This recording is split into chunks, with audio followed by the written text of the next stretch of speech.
Hello everyone, कैसे हो आप लोग। एडवांस पैरामेडिकल क्लासेज में आपका स्वागत है। आई होप आपने हमारा वर्टिब्रा का लास्ट लेक्चर जरूर ही देखा होगा। काफ़ी अच्छा लेक्चर था। आज अपन उसी लेक्चर को आगे बढ़ा देंगे। दोस्तों वैसे तो अपना गर्मी का मौसम स्टार्ट हो चुका है। इस बार अपन क्लास भी कुछ टाइम में दे रहे हैं आपको। हाँ, वो कुछ इशूज़ हो जाते हैं। बाकी आप हमारी क्लास को कंटिन्यू देखते रहिए, हमारे यूट्यूब चैनल पर आप बने रहिए। आज अपन क्लास को कंटिन्यू कर लेते हैं।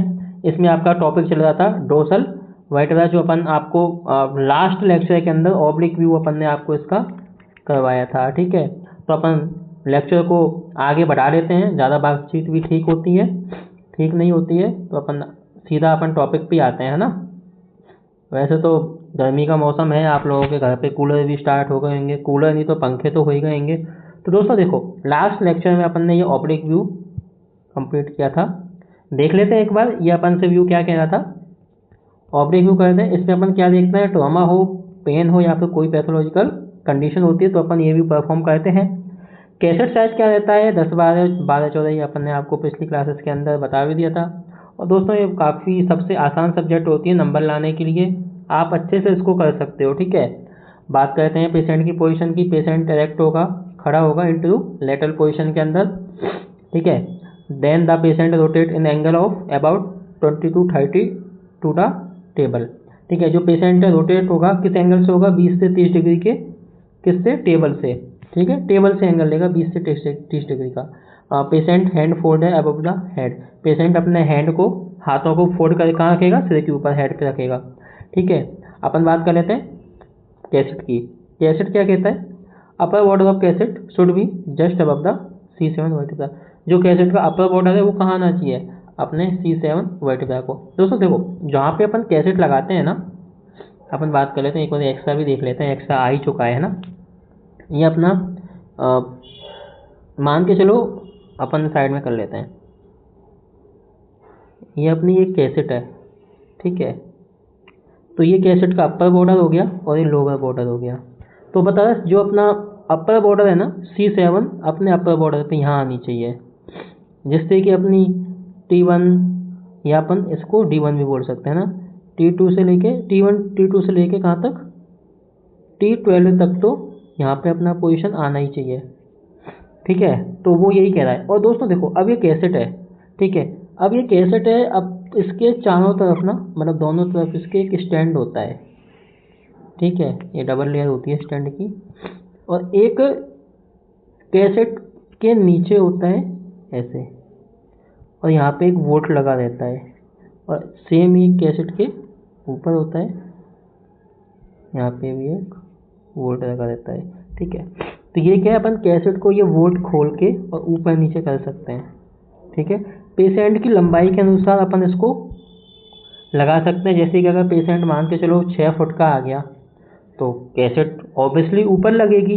ठीक है, मान के चलते हैं अगर कैसेट थोड़ा लंबाई कम है, 4.5 फुट का, 5 फुट का आ गया, तो अपन को ऐसा स्टैंड चाहिए ना जिससे कि अपन उसको ऊपर नीचे आसानी से कर सकें।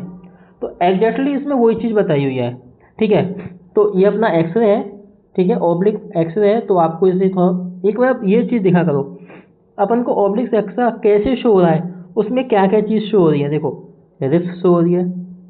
ठीक है, फेफड़े शो हो गए आपके, वर्टिब्रल शो हो रही है।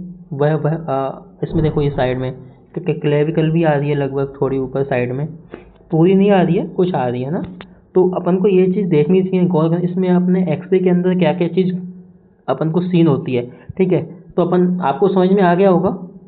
आगे चलते हैं। मेन अपना फंडा समझाने का था इसमें कैसेट का, कि आप सोचते हैं कि सर अपन कैसेट अगर 12-14 की भी ले रहे हैं, ठीक है, साइज अच्छा है, ठीक है, लेकिन अपन कैसेट को सेट कैसे करते हैं। अगर पेशेंट बड़ा आ गया, छोटा आ गया, तो कैसेट अपने ऊपर नीचे, तो वो स्टैंड होता है।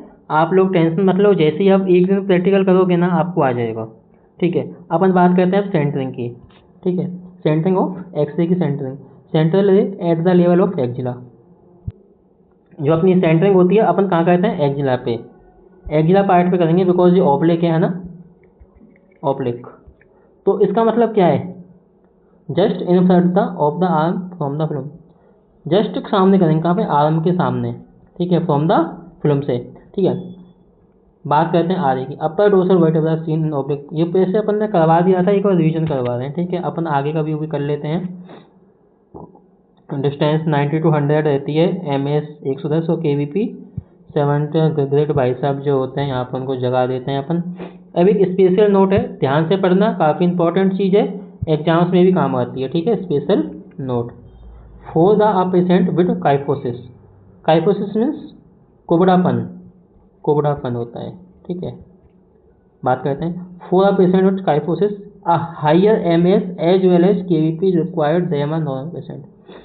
जो कुबड़ापन पेशेंट होता है, काइफोसिस वाला जो पेशेंट होता है, ठीक है, उसमें अपन को हाई MS और हाई KV की आवश्यकता होती है नॉर्मल पेशेंट की तुलना में। 10 ट्यूब एक सेफेड इन AP पोजिशन, जो ट्यूब है ना वो अपनी AP पोजिशन के अंदर सेफेड होएगी, ठीक है। तो ये चीज़ अपन को ध्यान रखनी है, काफ़ी इंपॉर्टेंट चीज़ है, ठीक है। बात करते हैं, for this type of patient, इस प्रकार के पेशेंट के लिए erect AP view more comfortable the supine position. इस प्रकार के पेशेंट के लिए AP व्यू ज़्यादा कंफर्टेबल है सुपाइन पोजिशन में, ठीक है। समझ में आ गया? कोई दिक्कत हो कमेंट में पूछ लेना। नए एडमिशन भी हो चुके हैं, सब बच्चे क्लास लो और ये क्लास शेयर भी करो, ठीक है, क्योंकि आप जैसे लोगों के पास ये क्लास जानी चाहिए, जिसको जो इशू आता है वो अपन से कमेंट में भी पूछ सकते हैं, ठीक है। और अपन अब बात कर लेते हैं dorsal lumbar, dorsal lumbar vertebra. वैसे तो डोर्सल होती है, पर अपन अब एक तरह से जंक्शन की बात कर रहे हैं ना, DL जंक्शन भी बोल सकते हैं इसको अपन, ठीक है। तो अपन बात कर लेते हैं डोर्सल लंबर वर्टिब्रा की, AP व्यू की बात करते हैं। एक मिनट को, अपन कहाँ पहुँच गए, नीचे आ गए क्या? ये रहा। डोर्सल लंबर वर्टिब्रा पे बात कर लेते हैं अपन सबसे पहले AP व्यू की। AP व्यू कहते हैं किसके लिए? डोर्सल लंबर वर्टिब्रा के लिए AP व्यू कर रहे हैं, indication to T the DL spine. किसके लिए अपन क्या देखने के लिए कर रहे हैं? DL स्पाइन को या DL जंक्शन को। कैसेट अपना 10 बार है, ठीक है। पेशेंट की पोजीशन की बात कर लेते हैं। वीडियो थोड़ा मेरे को लगता है लंबी भी हो सकती है। पोजीशन ऑफ पेशेंट, वैसे कोशिश करेंगे लंबी वीडियो नहीं बने, है ना। Patient lies supine with knee and hip flex, sole of the foot is rest on the table. Patient है वो लाइज होगा सुपाइन पोजीशन में, और साथ में जो उसकी नी है और हिप है वो फ्लेक्स होंगे, ठीक है। पेशेंट को अपन सुपाइन पोजीशन में लेटाएंगे और उसके नी और हिप्स को फ्लेक्स करवाएंगे। किस पे? Sole of the foot is rest on the table. Foot के सोल पे जो अपने टेबल पे रेस्ट करेंगे, ठीक है। Anterior superior iliac spine are equal distance to the table. जो अपने एंटीरियर सुपीरियर जो इलिक स्पाइन है वो इक्वल डिस्टेंस में रहेंगे टेबल के। तो ये अपना इमेज है DL जंक्शन के लिए, ठीक है। तो आप एक बार इमेज को अच्छे से देख लीजिए। ज़रूरी है ये चीज़ें, आपको आगे के लिए भी ज़रूर ही ये काम आएंगी। बात करते हैं कैसेट की पोजीशन की। The cassette lower border done on SI joint, sacroiliac joint. ध्यान रखना, कैसेट का जो लोअर बॉर्डर रहेगा कहाँ रह रहा है? SI जॉइंट पे, सैक्रोइलियक जॉइंट। दोस्तों एग्जाम्स के अंदर शॉर्ट फॉर्म यूज में नहीं लेनी है, पूरा नेम लिख के आना है, ठीक है, क्योंकि नंबर मार्किंग में दिक्कत आ जाएगी फिर। सेंटरिंग, सेंट्रल रे over the 2 inch above the umbilicus और लेवल ऑफ T3। सेंटरिंग कहाँ कर रहे हैं? या तो अम्बलाइकस के 2 इंच ऊपर कर रहे हैं या फिर L3 के, मतलब L मतलब लंबर की तीसरी वर्टिब्रा L3, ठीक है। आगे चलते हैं, RA में देख लेते हैं। रेडियोलॉजिकल अपीयरेंस में bodies of lumbar vertebra are seen separate from each other, ठीक है। अपने लंबर वर्टिब्रा है वो अपने अच्छे से सीन हो रही है और सेपरेट होती हुई दिखाई दे रही है एक दूसरे से।